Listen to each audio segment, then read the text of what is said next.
ma campagne électorale, j'ai souvent entendu les partisans m'appeler Agbono.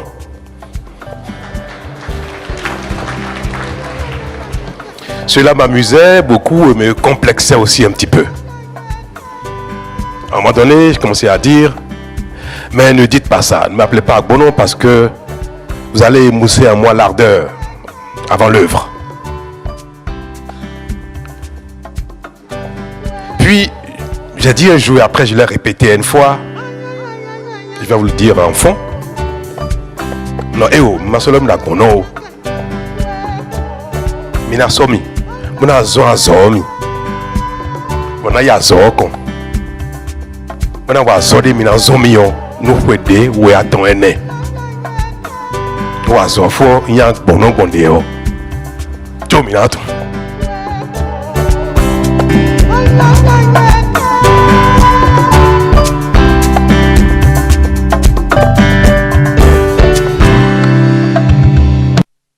Mesdames et messieurs, bonsoir. En décembre 2016, lorsque le gouvernement lançait son programme quinquennal d'action, de projets liés au cadre de vie, des projets pharaoniques, on a tout fait de croire à des rêves inaccessibles.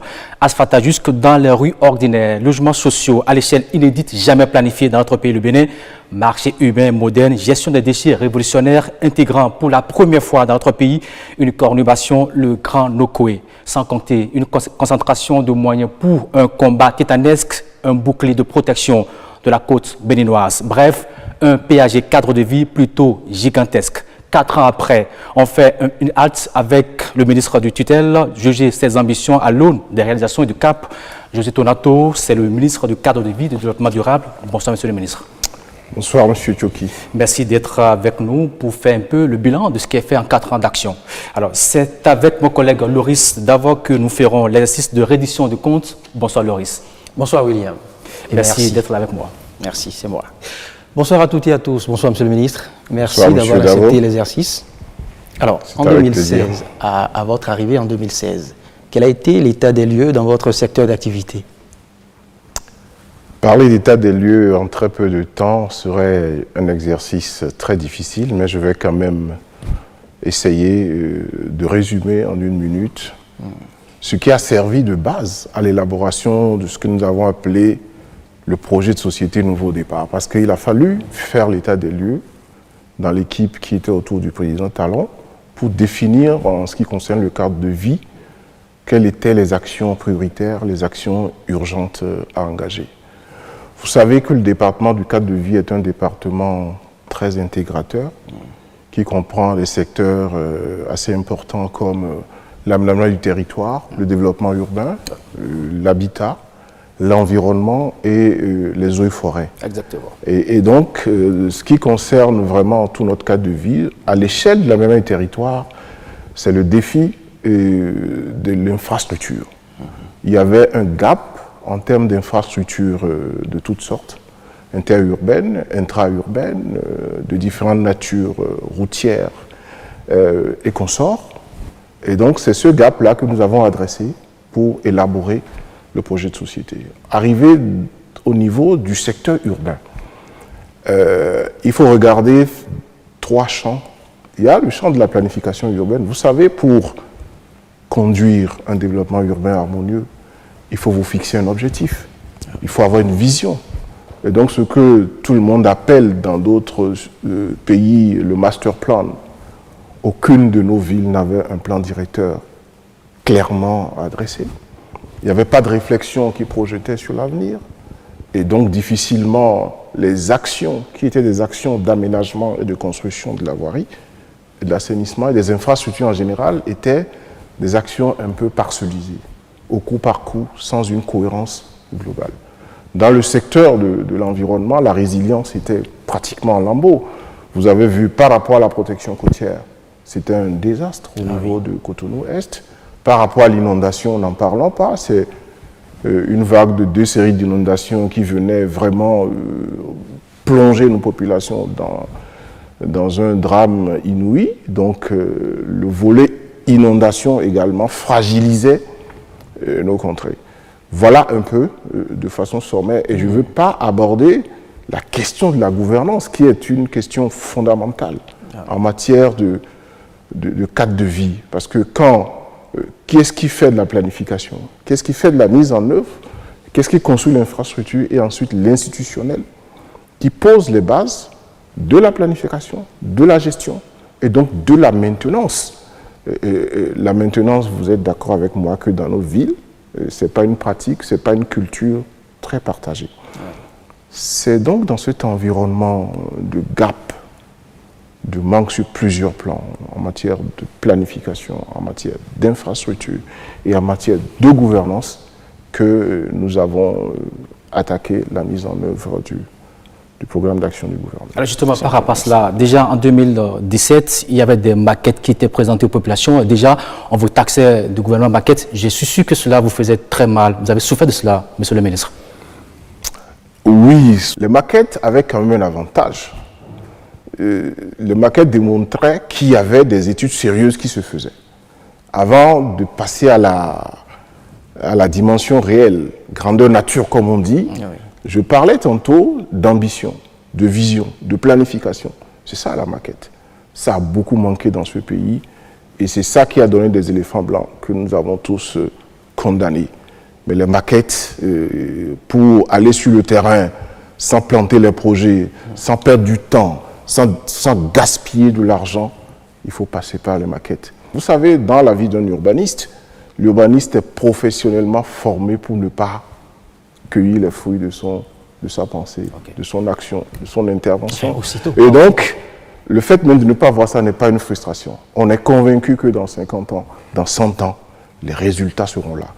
Et par rapport à la vision stratégique que le président de la République a conduite dans le secteur du cadre de vie, nous parlons aujourd'hui du projet asphaltage, mais je puis vous dire, pour la petite position que moi j'occupe aujourd'hui, que le projet asphaltage, c'est peut-être 10% de ce qu'on va commencer à voir à partir de maintenant, parce que tous les projets ont atteint un niveau de maturité, certains sont en appel d'offres, d'autres sont déjà passés, des contrats sont signés, les chantiers démarrent, et à partir de maintenant, jusqu'à plusieurs mois devant nous, ça va être vraiment l'émergence, la visibilité au niveau des différents projets que nous avons conduits et nous pourrions en parler. Alors aujourd'hui, beaucoup de villes ont changé de visage, Cotonou n'en parlons plus, Porto-Novo aussi. Est-ce qu'aujourd'hui vous vous dites, voilà, ce que j'avais fait commencer au débat, ça commence pas à se concrétiser? Oui, c'est un peu le sentiment qui nous anime aujourd'hui. Vous savez, le projet asphaltage est un projet, pour parler techniquement, est un projet d'aménagement urbain et d'assainissement urbain. Aménagement de la voirie, et aménagement des réseaux d'assainissement pour canaliser tout ce qui est inondation et tout ça. Mais ce que le projet asphaltage, c'est un nom. Vous savez bien que l'asphalte est différent du goudron, mais c'est pour stigmatiser la qualité où nous voulons porter l'aménagement urbain désormais et le cadre de vie que nous avons saisi au bon un mot que le chef de l'État a utilisé pendant une réunion pour dire notre projet va s'appeler projet asphaltage. C'est de l'aménagement urbain, donc du revêtement de la voirie, c'est de l'assainissement, mais c'est également un certain nombre de lots spécifiques complémentaires comme l'éclairage public. Nous avons plus de 15 000 lampadaires solaires sur les 195 kilomètres de voirie qui constituent la première phase du projet. On ne voit pas encore ces lampadaires sur la voie. Les marchés sont passés déjà.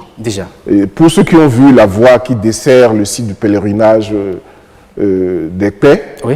Les lampes sont posées. Okay. Déjà, donc, toutes les voies qui sont asphaltées aujourd'hui vont recevoir de l'éclairage public solaire, vont recevoir de ce que nous avons appelé des espaces verts. C'est des alignements de plantation. Il en sera ainsi à Cotonou comme dans les 8 autres. Dans les 9 villes concernées, il n'y a pas une seule voie asphaltée du projet asphaltage qui ne va pas recevoir l'éclairage public. D'accord. L'espace vert, donc les alignements d'arbres, les équipements de sécurité, c'est-à-dire l'équipement des carrefours en feu tricolore, oui. En signalétique verticale et horizontale sur la chaussée, ouais. En barrière de carrefour pour protéger les gens et surtout en panneaux d'information des populations. Tout ça sera réglementé. Et enfin, le dernier lot, c'est le lot sur le mobilier urbain qui concerne également les banquettes et les poubelles dans les zones où il y a des délaissés de voirie qui permettent de faire ces aménagements-là. Donc, Le projet asphaltage, c'est de la voirie, c'est de l'assainissement et c'est tout l'agrément en termes d'éclairage, d'espace vert, de sécurité et de mobilier urbain. C'est un global sur les 195. Est-ce qu'on aura tout ça avant 2021, monsieur le ministre? Aujourd'hui, la date du dernier lot, qui est le lot le plus long, c'est le lot de Porte-Novo, c'est octobre 2020. Octobre 2020. Octobre 2020. Oui. Tous les autres lots arrivent à leur fin en juin 2020. Et en juin 2020, à Cotonou, à Semenpodi, à Boïkon, à Abomey, à Lokossa, j'en oublie, à Parakou, à Natitengo. À Natitengo, vous verrez le projet asphaltage dans sa forme finalisée, avec tous ces éléments. Alors, si vous permettez, on ira rapidement à la régie pour suivre quand même cet élément qui nous présente un peu Porte-Novo aujourd'hui métamorphosé. Voici le reportage signé Jérôme Humbo.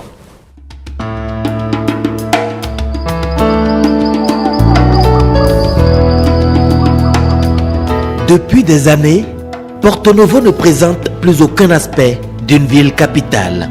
Aujourd'hui, elle fait partie des 9 communes pilotes retenues dans le projet gouvernemental Asphaltage. C'est un projet qui adresse de façon globale le cadre de vie. Cela consiste à rénover, réhabiliter nos axes urbains qui aujourd'hui sont dans un état délabré. Outre les travaux de bitumage, nous avons aussi des travaux de pavage, des travaux de collecteurs, donc collecteurs d'eau pluviale. Et au-delà de ces travaux que nous appelons généralement VRD, voirie, réseaux divers, nous avons de l'aménagement de façade à façade. Ainsi, elle bénéficie du lot 15A avec plus de 22 km de travaux à réaliser. Des voies primaires, des voies secondaires et des voies tertiaires sont prévues selon l'adaptation au lotissement et aux emprises. En s'adaptant au site, on a catégorisé les routes en 3 types. Les routes primaires, qui sont les routes 2x2 voies, partout où l'emprise permet d'avoir cette largeur de chaussée. Les routes secondaires, c'est les routes où c'est bitumé toujours, mais ce n'est pas 12 voies, une licence.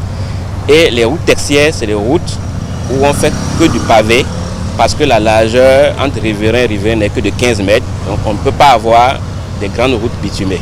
On est en pleine chaussée, la plupart des caniveaux sont finis, autour de 75%, et on est en phase de chaussée. Au quartier Aïmlon-Fidé, les travaux sont en cours. S'il n'y a plus, vraiment, le quartier est vraiment inondé. Mais maintenant, bon, je suis en train de constater que ça va mieux.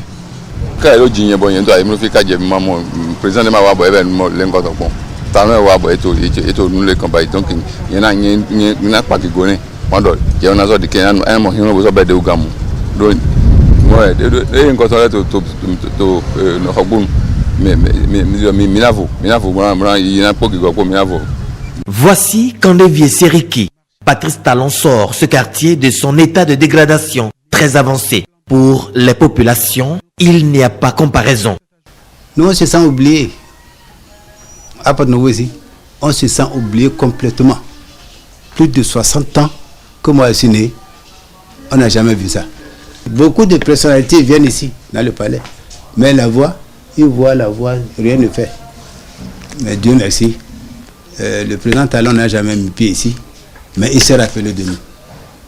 Et on le remercie beaucoup et on lui souhaite longue vie.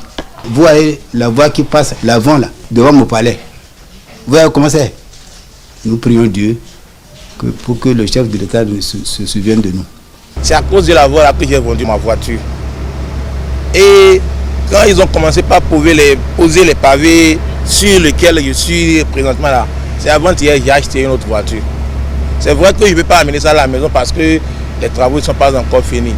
Mais je préfère déjà acheter ma voiture quand ils vont terminer. Je serai parmi les premiers qui vont circuler sur les nouveaux pavés. Monsieur le Président Patrice Talon, ce temps-là, vraiment moi je vais dire que vraiment c'est un temps de miracle pour nous dans le quartier. Parce que ça nous rendit heureux et puis notre quartier est joli maintenant à voir.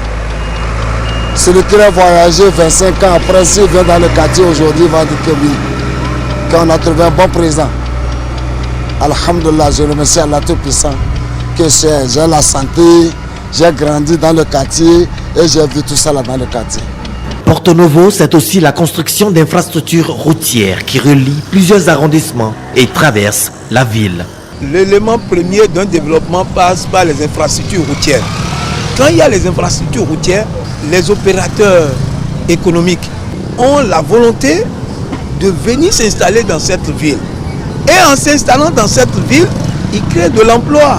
Regardez ce qu'ils font aujourd'hui par ces voies, ces nombreuses voies qui sont en train d'être bitumées. Les enfants de Porto Novo trouvent du boulot. Au moins, ça règle un problème de développement. En même temps, ça règle un problème de chômage. Il faut comparer les 3 ans et demi de Talon aux 29 ans qu'a connu de 90 à ce jour notre pays. Mais c'est formidable. Donc les gens sont conscients de ce que fait Talon pour le Bénin. Et Talon est une chance pour le Bénin.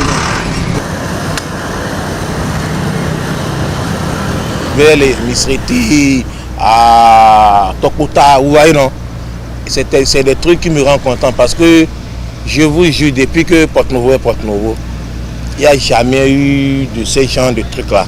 Peut-être 3 présidents peuvent passer et faire ce que Talon est en train de faire à Porto Novo. Je ne mélange pas ce qui se fait à Tokota et Wando. Porto Novo centre ici seulement là. Eux tous quand ils viennent, c'est peut-être en 5 ans on peut faire 2 tronçons et bon c'est fini. Et après c'est des trucs qui ne tiennent pas même. Et nous on a suivi tout ce qui se passe ici. Les pavés sont bien posés. Moi je ne suis pas politicien. Ce que moi j'ai pu encourager, c'est un président qui construit des voies pour que je puisse sortir et retourner chez moi sans problème. Bâtir la cité comme ça là. Je vais faire. C'est un bon président. Si on arrive à le convaincre à renouveler son mandat, c'est que nous aurons un pays où chaque Béninois serait fier de brandir son passeport pour dire je suis béninois et réclamer cette nationalité. La réhabilitation de la ville de Porto Novo tient à cœur au chef de l'État. D'autres grands chantiers sont ouverts dans les départements de Lomé et du Plateau. Monsieur, vous avez vu avec nous cet élément qui présente un peu Porto Novo aujourd'hui, qui a fait peau neuve. Oui, autres villes aussi bénéficient de la même attention du gouvernement. C'est vrai, je vous remercie d'avoir choisi Porto Novo parce que pour nous, Porto Novo est emblématique. Ouais. Et tout le monde conviendra qu'aujourd'hui, quand on parle de recouvrer les attributs d'une capitale politique, ça devient concret. Exactement. Avec Porto Novo. Mais cette transformation, comme vous le dites, se passe dans 9 villes du Bénin qui ont quadrillé tout le territoire national. Si je prends Cotonou, vous avez vu qu'il y a des zones qu'on n'a pas pensé attaquer depuis. Et les populations étaient à 1000 lieues de penser qu'on allait s'attaquer au bas-fond de Vaudière, au bas-fond d'Apapa derrière Ciné-Concorde, le long des voies allant jusqu'à Kokotomé. On travaille sur des axes structurants pour décongestionner, aider à la circulation, mais également désenclaver les périphéries urbaines. C'est ça le développement. Et au-delà de l'acte d'aménagement, vous êtes d'accord avec moi que le projet asphaltage est un acte qui dope l'économie urbaine. Simplement, ça commence par le foncier. Quand vous amenez une voie quelque part, le foncier prend de la valeur. Exactement. Les riverains commencent à investir, à aménager leurs façades, à construire des boutiques. Les activités se développent. Et aujourd'hui, de façon globale, nous sommes déjà à plus de 10 500 emplois créés. Sur les 222 milliards du projet dans sa première phase, nous avons déjà décaissé 122 milliards. Et aujourd'hui, le projet a un niveau d'avancement global de 80%.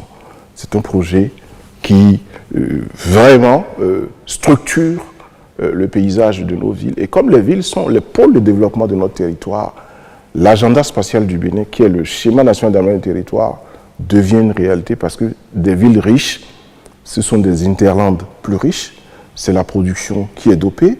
Et si on combine le projet asphaltage avec l'aménagement des voies interurbaines que conduisent nos collègues du ministère des Infrastructures, vous êtes d'accord que ce n'est pas un hasard si le Bénin, très rapidement, en moins de 3 ans, a pris la tête des pays producteurs de coton. Tout ça est lié le péage, c'est un ensemble.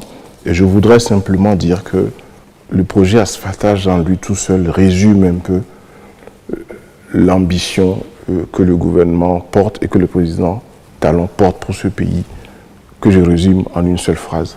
Rien n'est trop beau, rien n'est trop grand pour le Bénin. Nous aussi, nous méritons d'avoir un cadre de vie qui soit digne de nous et qui facilite le développement de notre pays et de nos activités économiques. Pour ce qui est de votre secteur d'activité, vous avez engagé une série d'actions dans le Grand Nokoué. Démarrons par l'aménagement des berges, Monsieur le ministre. Vous verrez dans le fil de développement que tous les projets sont liés, sont complémentaires et qu'il n'y a pas de projet jeté au coup par coup.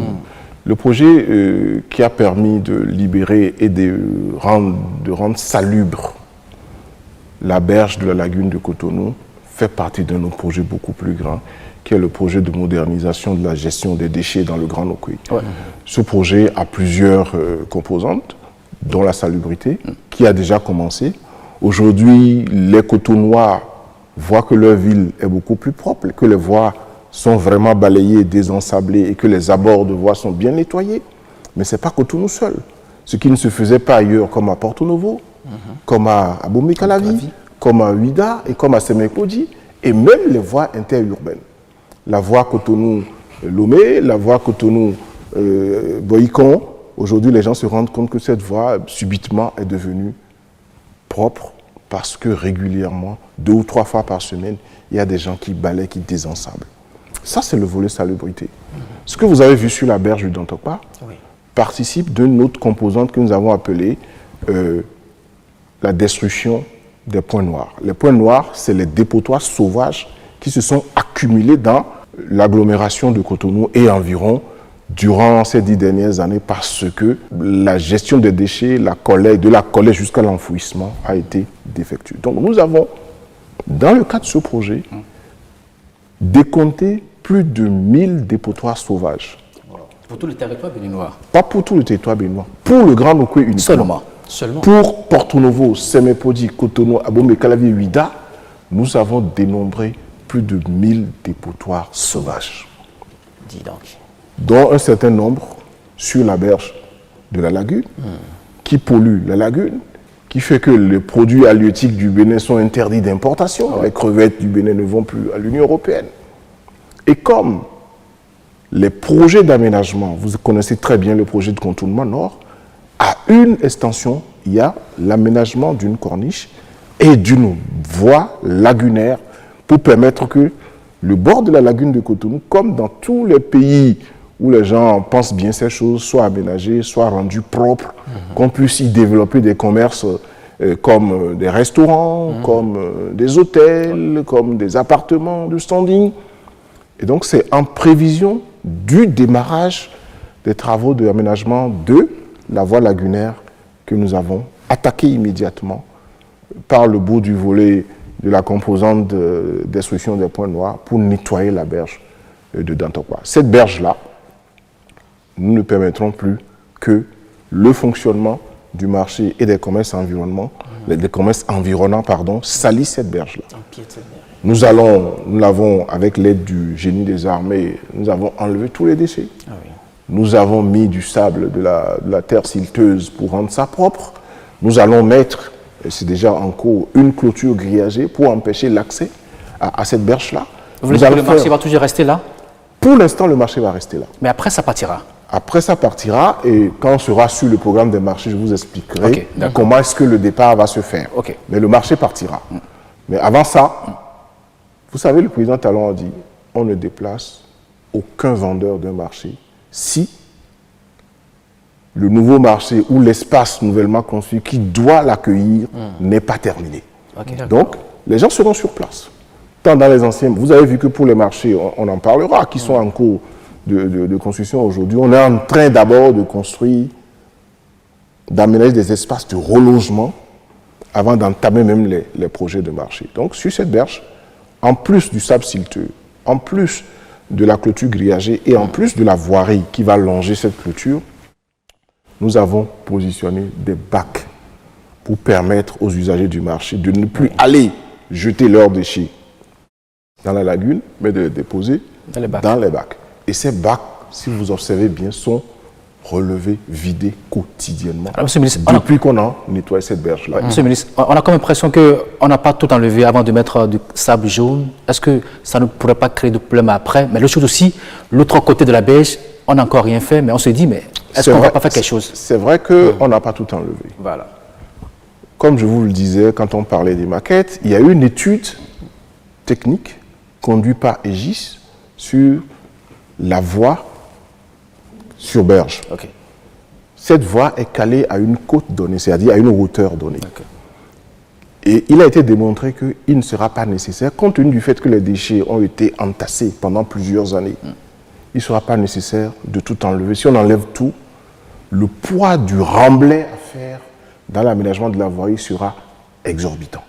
Par contre, on peut contenir tout ce qui est en dessous avec un mur de soutènement qui est prévu par le projet avant de construire la berge. Voilà pourquoi nous avons donné une cote précise au génie des armées pour arrêter l'enlèvement des déchets avant de mettre la terre. Là, nous sommes déjà, si vous observez bien, à la côte où la voie sur berge et la voie lagunaire sera construite. Voilà la raison pour laquelle l'autre côté constitue la deuxième phase de ce projet et nous allons l'entamer bientôt. Nous allons l'entamer parce que de l'autre côté aussi, il y a une voie qui passe que nous avons appelée un barreau. C'est un barreau dédié au transport des poids lourds qui vont quitter directement le port autonome de Cotonou, qui vont passer par un pont dédié, qui vont remonter pour se raccorder directement au contournement nord. Donc, dans un futur assez proche, toujours avant 2021, le chronogramme attaché à cette berge et au contournement nord n'est pas géré par le ministère du cadre de vie. Exactement, c'est vrai. C'est géré par le ministère des Infrastructures. Et mon collègue pourra vous donner plus d'informations sur le calendrier de mise en œuvre du contournement nord. Donc je parle seulement de ce que je sais de façon globale, mais je sais qu'effectivement, cette berge aussi sera nettoyée. Et ça, c'est nous qui le nettoyons. Mais nous apprêterons le terrain pour que nos collègues du ministère des Infrastructures puissent intervenir pour construire le barreau. Alors justement, quand on parle de Cotonou, Monsieur le ministre, il y a aussi un autre problème, parce qu'on a tout le temps dit que Cotonou a souffert d'un problème, les inondations. Vous avez lancé un programme très important, c'est l'assainissement pluvial. Où en est-on aujourd'hui? Est-ce que déjà les travaux ont démarré? Quand le président Talon est arrivé en 2016, on disait que l'échéance la plus proche qu'on avait pour finaliser la question des inondations, c'est 2038. Donc, pour finaliser le plan d'assainissement pluvial de Cotonou, dans le meilleur des cas, nous devrions aller jusqu'en 2038. Le taureau a été pris par les cornes. Nous avons finalisé toutes les études techniques. Nous sommes allés à une table ronde des bailleurs le 17 janvier 2018. Nous avons mobilisé 238 milliards de francs avec 6 partenaires différents. Le lead est tenu par la Banque mondiale. Il y a la Banque africaine de développement, il y a la Banque ouest-africaine de développement, il y a la Banque européenne d'investissement, il y a la Banque islamique de développement, la BID, et puis il y a l'AFD, l'Agence française de développement. Nous avons 6 bailleurs qui nous ont aidés à rassembler les 238 milliards. À la date où je vous parle, toutes les études techniques et tous les DAO sont prêts. À la date où je vous parle, on est en train de finaliser le recrutement de l'agence de maîtrise d'ouvrage Téléqué, qui est conduite sous le contrôle de la BEI. Et dans le 3e et le 4e trimestre de cette année, les appels d'offres vont partir. Ça veut dire quoi? Que sur l'ensemble des bassins de la ville de Cotonou, nous allons lancer les appels d'offres et que les travaux vont démarrer de façon progressive. Le plan d'assainissement pluvial de Cotonou, à partir de fin 2020, va durer 6 ans de travaux. 6 ans de travaux. En dehors de ces des dizaines de kilomètres d'ouvrages d'assainissement, en plus de ce qui se fait aujourd'hui à asphaltage, ce plan comporte également 60 km de voirie aménagée dans le cadre du plan d'assainissement. Donc, toujours pour la ville de Cotonou. Toujours pour la ville de Cotonou, le linéaire aménagé va s'accroître. Quand on parlait d'asphaltage, je n'ai pas mentionné que nous sommes déjà en train de préparer sous les instructions du chef de l'État la phase B. On a dû passer en 3 phases le projet asphaltage. On voulait passer en 2, mais la circulation serait très difficile à gérer dans nos villes. Si on bloquait la moitié de la ville pour le projet asphaltage, donc on a dû découper en 3. On prend le tiers, on laisse circuler les gens. C'est plus facile d'aménager les voies de déviation. Mais nous préparons déjà la phase B qui va démarrer dès la fin de la phase A. Voilà un peu comment ça s'enchaîne entre l'assainissement pluvial et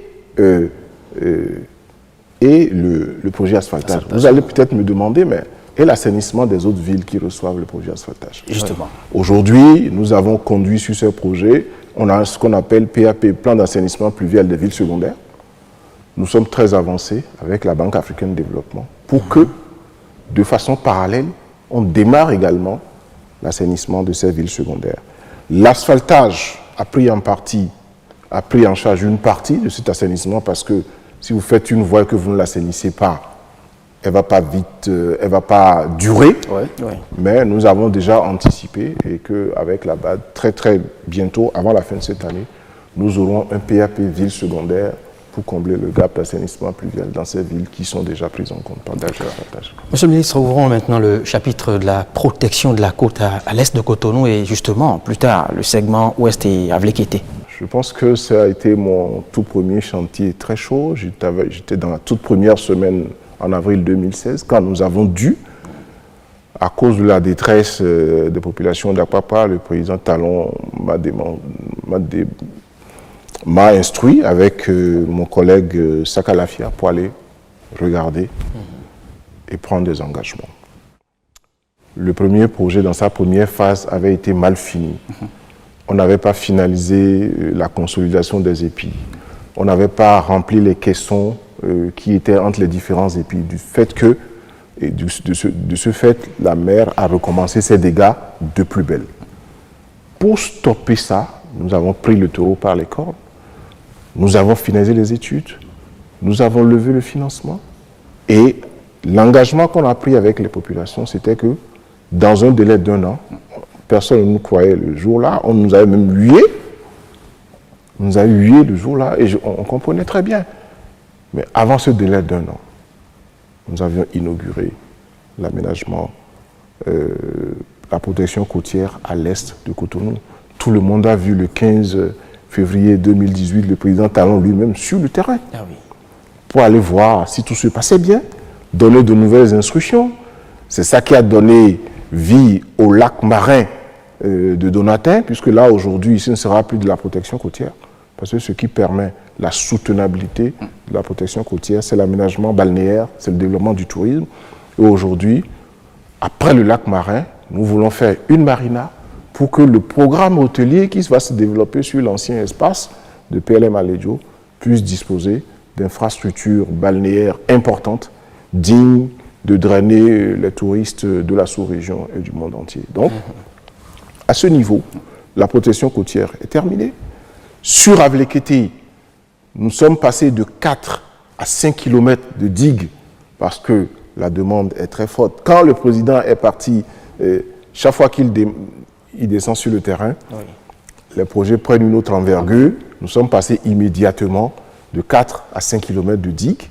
Nous sommes passés également à un aménagement confortatif pour créer un véritable lac marin, parce que tout le monde le sait, mon collègue du tourisme vous le dira, le Club Med a déjà signé avec nous. Il y a une autre chaîne internationale, Bayern Tree, qui est connue dans le monde asiatique et consort, qui fait des resorts 5 étoiles, a déjà signé avec nous. Nous avons beaucoup de demandes. Du coup, on renforce l'investissement qui a été fait au niveau de ces digues. C'est ça qui attire. Et c'est ça qui attire, c'est un investissement qui est à mi-chemin entre Cotonou et tous les investissements touristiques qui se font à Ouida, avec la route des pêches que vous connaissez déjà, qui a été faite par les collègues du ministère des Infrastructures et des Transports, qui va être prolongée jusqu'à la porte du non-retour, qui va continuer après la porte du non-retour jusqu'à Casa del Papa et avoir une extension en direction de la zone de la Bouche du Roi. Mais vous savez qu'on ne peut pas traverser la Bouche du Roi, simplement parce que c'est un site Ramsar, c'est un site protégé de la biodiversité. Il y a des règles qu'il ne faut pas respecter, donc qu'il ne faut pas transgresser. Donc par rapport à ça, nous sommes en train d'étudier les aménagements qu'il faut faire pour développer également le tourisme dans cette zone. Il reste seulement le troisième segment, qui est le segment ouest, que nous partageons avec le Togo, mais qui est dans un programme régional WACA, dont également les études sont terminées et dont les travaux vont démarrer, si tout va bien, dans le dernier trimestre de 2020. Alors, on était sur le terrain avec vous le jour, vous étiez parti où les gens étaient presque déçus. Après, on est reparti sur le terrain pour voir si vraiment ces populations sont contentes de ce qui est fait par le gouvernement. Voici le reportage tout signé par Jérôme Humbo. Ici, sur la plage du quartier Jacques à Cotonou, Doris Alapini a installé depuis plus de 10 ans son restaurant au prix d'un lourd investissement. Mais la mer, dans sa fureur, ne lui a laissé aucune chance. Elle a investi des centaines de millions là. Et ce qu'on appelle ça, des personnes de 1 mètre 20 sur 4 mètres de profondeur. Rien que de béton. Allez imaginer, sur près de 200 mètres. Et après ça, elle a continué le rechargement. Sinon, le quartier aussi serait atteint. Honnêtement, je suis très malade actuellement de tout ça. Et je suis fatiguée. Mais malgré que je suis malade de tout ça, de toute cette pression, je vais quand même continuer le combat. Je crois que d'ici 1 an, non seulement le restaurant va partir, le quartier qui est derrière vous, et ensuite toute la ville. Les efforts des autorités d'alors n'ont pas été concluants. Mais à partir de 2016, une lueur d'espoir se concrétise pour Doris. Le gouvernement de Patrice Talon a pris la mesure de la question de l'érosion côtière.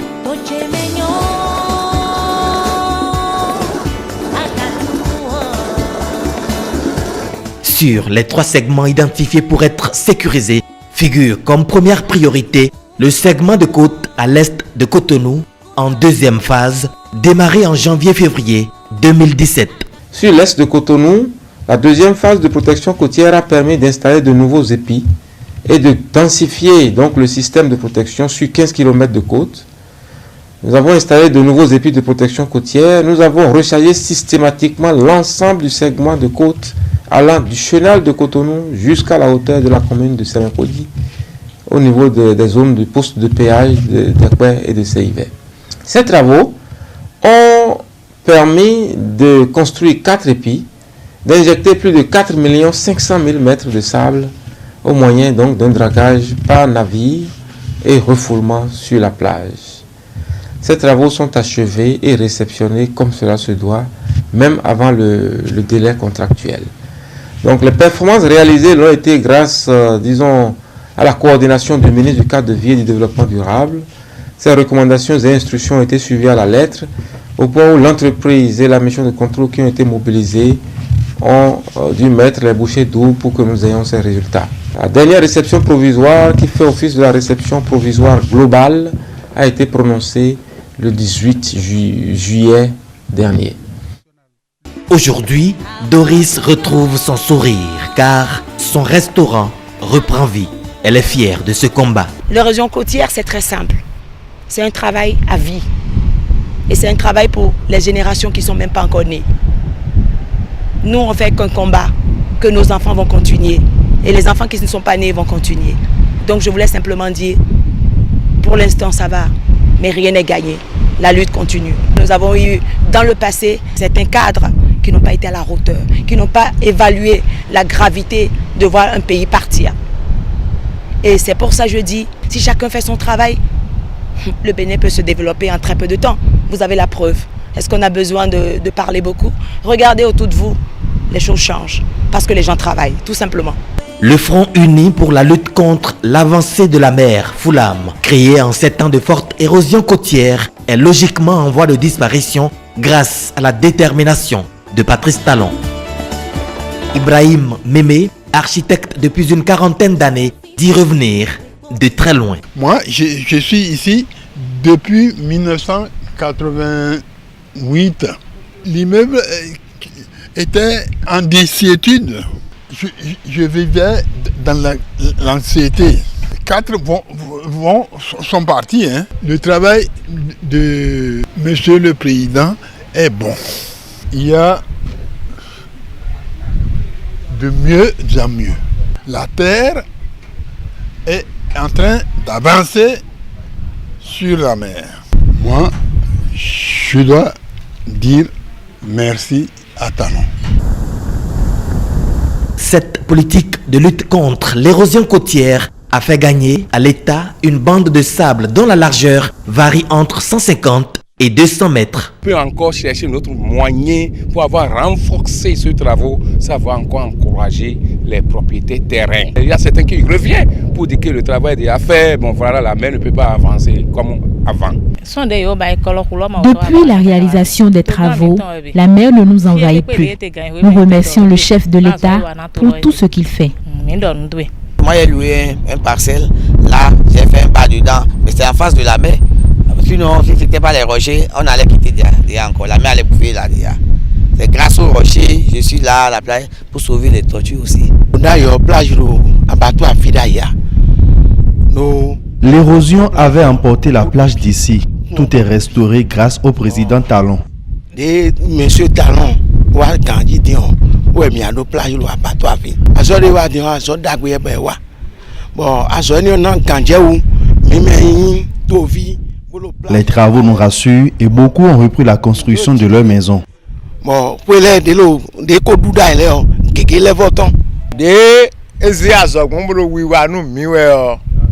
Que le président continue ses œuvres de développement pour ce pays, on en est fiers. Dans les quartiers Akpakpa Dodoma et Donatin, le gouvernement a décidé de créer un lac marin puisque désormais la fatalité est en train d'être vaincue. En zone côtière, je pense, et au regard donc des résultats que nous enregistrons depuis 2016, nous sommes fondés à dire que nous sommes en train de vaincre une certaine fatalité. Je peux vous donner un exemple précis. En 2011, 2012, 2013, 2014 et 2015, nous avons toujours enregistré des décès à la plage de Cotonou. Mais depuis 2016, 2017, c'est terminé. Les populations peuvent en témoigner. D'ailleurs, elles en témoignent. Et je voulais dire au président de la République qu'il a le soutien de beaucoup de Béninois, particulièrement ceux qui travaillent, parce que nous apprécions énormément ce qu'il fait. Et nous allons le soutenir de près ou de loin. Nous allons mener le combat avec lui pour que notre pays se développe. Je voulais aussi envoyer ce message à le ministre Nato. Je voulais leur dire, lui et son équipe, tous mes remerciements et toutes mes félicitations. Je voulais dire particulièrement à M. Philippe Zoumenou que aujourd'hui, je lui dis en tout cas merci. Sur les 125 km de façade maritime, plusieurs œuvres artistiques et touristiques sont prévues et elles vont être réalisées à coup sûr. Monsieur le ministre, les populations y est tristes aujourd'hui, elles sont joyeuses de voir quand même que notre côte est plus ou moins protégée et qu'il y a d'engraissement. Oui, je suis heureux de le constater. Et comme je le disais, l'asphaltage, c'est moins de 10% de visibilité. Ouais. Nous travaillons pour le maximum de visibilité. On le fait pareil dans le domaine des logements, dans le domaine des marchés, dans le domaine des cités administratives et autres. Nous accompagnons tous nos collègues qui sont dans le domaine du sport, de la culture, pour des travaux de qualité. La marque de fabrique du président Talon, c'est une bonne planification et des travaux de qualité. L'exigence dans le contrôle. Ça, tous ceux qui travaillent aujourd'hui, les entreprises comme les missions de contrôle, ont dû l'apprendre à leurs dépens, que ceux qui ne font pas bien leur travail sont remerciés. Et sans ménagement, que ce soit béninois ou étranger, nous n'avons pas d'état d'âme. Et le président est extrêmement exigeant. Nous allons vers des travaux qui vont tripler, quadrupler la durée de vie de nos infrastructures. Anecdotiquement, les gens parlent déjà de l'épaisseur du goudron Talon, qui est différent des autres goudrons, par exemple. C'est vrai. Monsieur le ministre, on va poursuivre cet entretien puisqu'on a encore quelques minutes. Autre volet des réformes et actions engagées au ministère du cadre de vie et du développement durable, c'est bien sûr les marchés modernes et les logements sociaux. Où en êtes-vous, monsieur le ministre? Sur les marchés, je l'ai abordé brièvement. C'est un programme qui débouche sur le déménagement définitif du marché d'Antokpa. Mais avant, vous savez, le marché d'Antokpa a du gros, a du semi-gros, a du détail, a du commerce du noble et consorts. Et c'est pour ça qu'on a un programme en 3 parties. Première partie, la rénovation des marchés urbains. Actuellement, à Cotonou, nous avons lancé 9 marchés qui sont en cours de construction, pour lesquels nous avons pratiquement multiplié par 1,5 fois, plus d'1,5 fois leur capacité d'accueil. Et ces marchés vont accueillir ceux qui font le détail à Dantopa, vont être accueillis par ces marchés-là. Le deuxième pan, c'est le marché de gros. Le marché de gros d'Akasato, que nous avons appelé la plateforme agroalimentaire du Grand Nokwe. Ce sera le marché de gros le plus moderne de toute notre sous-région. Ah oui. L'appel d'offres est déjà lancé pour ceux qui suivent ça. Et normalement, au bout de 90 jours, le chantier démarre pour 12 mois. Pourquoi 12 mois? Parce que c'est une super structure légère. C'est une plateforme béton et infrastructure. Ensuite, le marché de gros est comme un kit qu'on vient monter dessus. Ça veut dire que d'ici à la fin de l'année 2021, nous aurons notre marché de gros. Et enfin, la construction d'un mall et d'une galerie commerciale sur l'esplanade du stade général Mathieu Kérékou pour accommoder le commerce moderne et le commerce noble concernant les cosmétiques, les bijoux et les textiles. Okay. Tout ça est lancé. Tout ça est lancé. Et c'est quand ces projets seront terminés que le déménagement sera fait. Et enfin, l'aménagement de la berge et tout ce qui occupe aujourd'hui la place d'Antopa va se faire. Okay, donc, le programme de construction des marchés suit son cours. Il impacte également d'autres villes, puisque nous avons 20 marchés, il y a 5 marchés régionaux. Vous avez Azové, vous avez Wedo, vous avez Glazoué, vous avez Porto Novo, vous avez Abomey et consorts. Il y a un marché à Parakou aussi, parce que l'activité économique, ce n'est pas que Cotonou, c'est tout le territoire national. Il en est de même également pour le programme de logement, qui est un programme de logement jamais mis en œuvre au Bénin. Je l'ai dit, de 1960 en 2016, on n'a pas construit plus de 3 000 logements au Bénin. Aujourd'hui, nous avons lancé un programme de 20 000 logements. Nous avons bouclé le financement pour les 12 000 logements qui sont sur le site de Wedo. C'est une véritable ville nouvelle, une ville aux normes écologiques qui va s'implanter à Wedo. La viabilisation primaire est presque terminée. On a suivi le mini-magazine. La viabilisation secondaire et tertiaire est en cours. Ouais. Les premiers lots de 3 000 logements sont déjà passés. Et le chantier a commencé. La base vie est presque terminée également. Et par lot de 3 000, les appels d'offres sont déjà préparés pour être lancés. En plus de ça, nous démarrons en même temps les sites de Porto Novo et de Parakou. Et enfin, nous finirons par les autres centres. Donc, le programme de logement aussi, qui est un programme qu'accompagne un financement innovant et un mode d'accès innovant, c'est le seul programme en Afrique où vous n'aurez pas besoin d'un apport initial pour entrer. Vous rentrez dedans, vous commencez à payer un loyer comme si vous aviez déjà, comme si vous louez chez quelqu'un, au bout de 15 ans, vous êtes propriétaire. De la maison. Sans oublier les études d'impact environnemental. Les études d'impact environnemental sont menées, et les études techniques, les missions de contrôle sont en place. Le bureau de contrôle BCT est en place. Toutes les normes et garanties sécuritaires, première préoccupation du gouvernement, du chef de l'État, sont balisées pour que ces projets se conduisent dans les meilleures conditions de sécurité et de confort pour que le produit à livrer soit des meilleurs. Nous pensons que avant la fin de cette année 2020, le premier lot de 500 logements de Wedo sera livré. On pourra voir ça. On pourra voir ça. Alors, monsieur le ministre, il y a quand même une question que je vais vous poser. C'est par rapport au siège de l'Assemblée nationale. Vous savez, par le passé, il y a eu beaucoup de remous par rapport à cette affaire. Éléphant blanc, mais après, on ne dit plus rien. C'est quoi? C'est fini cette affaire-là? Ce n'est pas fini. Voilà. Vous savez que tant qu'on n'est pas sorti du laboratoire, comme je dis, on ne parle pas beaucoup. Ce projet, l'audit a été fait. Il était question.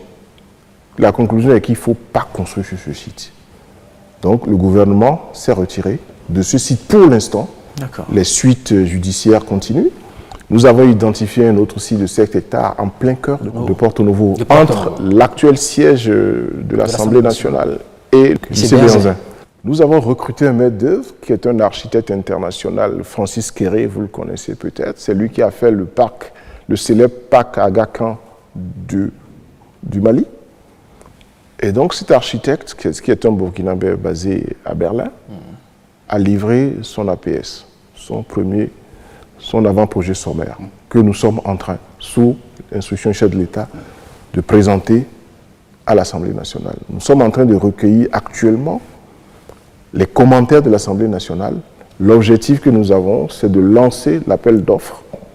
L'objectif qui nous a été fixé, pour être précis, par le chef de l'État, c'est de lancer l'appel d'offres au plus tard en septembre, pour que les travaux vont démarrer à la fin de l'année pour 24 mois.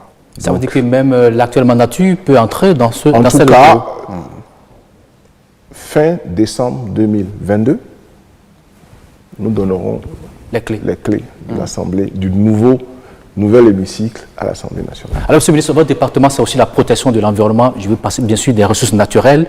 Nos parcs Pendiary, il y a beaucoup d'actions qui sont menées. Est-ce qu'il y a d'autres actions pour donner plus de sécurité? Parce que c'est quand même quelque chose que notre pays brandit chaque fois, à l'extérieur. Exactement. Malgré l'accident du 1er mai 2019, le parc Pendiary a atteint vraiment, en termes de conservation de la biodiversité, un niveau de croisière. Toutes les espèces menacées ont recommencé à se reproduire. Tout se passe bien, les installations continuent. Malheureusement, les conditions sécuritaires ont fait qu'on a dû installer une bande de sécurité, un espace tampon entre nous et les pays du Nord.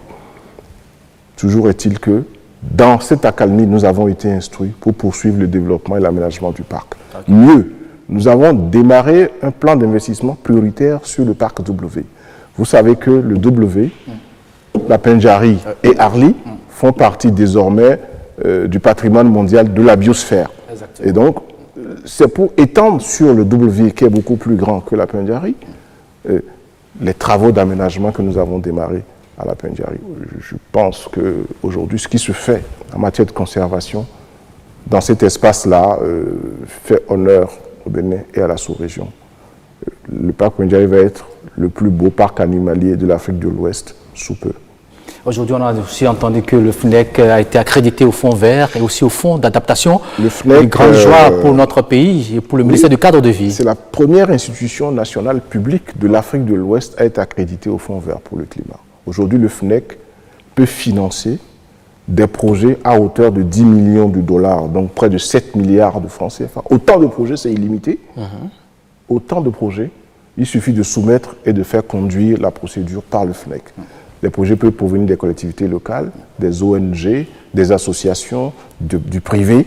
Nous sommes outillés aujourd'hui. Mieux, le FNEC vient d'être, la semaine dernière seulement, réaccrédité au fonds d'adaptation. Toujours pour le même plafond de 10 millions de dollars. Nous avons beaucoup d'outils, nous avons beaucoup travaillé à la mobilisation de la finance climatique. Chose rare dans notre zone, nous avons décroché à la banque 75 millions de dollars pour la restauration de nos forêts classées. C'est le plus gros projet forestier de l'Afrique de l'Ouest. Ce projet a démarré, se met en œuvre, et nous pensons que sur le front de l'environnement et de la conservation de notre biodiversité, nous commençons à tenir le bon bout. Je n'allais pas vous laisser sans poser cette question, c'est par rapport au sachet plastique, monsieur le ministre. Vous savez, quand on parle de déchets, j'allais vous l'évoquer avant, mais ça m'échappait, mais je reviens dessus. Les sachets plastiques dans notre pays, on a tout fait, mais apparemment, les sachets ne sont pas partis. Ils sont toujours là, têtus parce que nous venons de loin. Nous venons de loin, nous avons la loi, nous sommes en train de mettre en place les décrets, donc l'arsenal réglementaire. Mais vous savez, si vous prenez une loi et que tout l'arsenal et les dispositions de mise en œuvre, il nous faut avoir du biodégradable à Tchoumi à un prix abordable. Il nous faut accompagner l'exportation, la production. Aujourd'hui, nous travaillons avec tous les acteurs pour que progressivement, la loi est déjà en vigueur, la coercition n'a pas commencé. Mais elle n'est pas respectée, cette loi. Je ne serai pas aussi catégorique que vous, parce que moi j'observe bien que la pression baisse. Ça diminue. C'est peut-être pas assez vite, mais j'ai bon espoir que tous les Béninois sont sensibles à leur environnement et tout le monde va participer, nous accompagner pour que nous ayons un environnement sain, surtout gagner la lutte contre le sachet plastique. Monsieur le ministre, pour finir, outre ces grands chantiers qui vous attendent encore, quels sont les autres défis et perspectives pour ce secteur d'activité qui est le vôtre? Nous n'avons qu'un seul défi. En ce qui nous concerne au ministère du cadre de vie, c'est l'amélioration des conditions de vie des populations. Nous sommes fondamentalement calés sur le pilier 3 du PAG et l'axe stratégique 7 qui est l'aménagement équilibré et durable de l'espace national. Ça, c'est transversal. Et nous continuerons de tenir de façon aussi rigoureuse l'ensemble de ces projets dans le domaine de l'aménagement du territoire, dans le domaine du développement urbain, dans le domaine de l'habitat, c'est là où les populations nous attendent, et également dans le domaine de l'environnement. Nous devons travailler à réduire notre empreinte carbone pour que le Bénin soit un pays modèle en matière de mise en œuvre des stratégies de développement durable. Aujourd'hui, le gouvernement a fait un effort dans ce secteur de plus de 750 milliards de francs. Nous avons créé plus de 28 000 emplois quand nous faisons la sommation de tous nos projets. Nous voulons maintenir la barre à ce niveau parce qu'il reste tellement de choses à faire qu'on n'a pas droit au repos. Nous espérons vraiment que le mauvais vent qui souffle va tomber très vite pour nous permettre de recouvrer toutes nos capacités d'action et de travailler pour le bonheur des populations du Bénin. William Tchouki, c'est tout. Merci beaucoup à vous, monsieur le ministre. Merci pour cet entretien. Bien sûr, j'espère qu'on essaie quand même de brosser tous les aspects de votre département ministériel. Certainement qu'on aura d'autres créneaux pour revenir davantage dessus. Merci pour votre participation et bonsoir.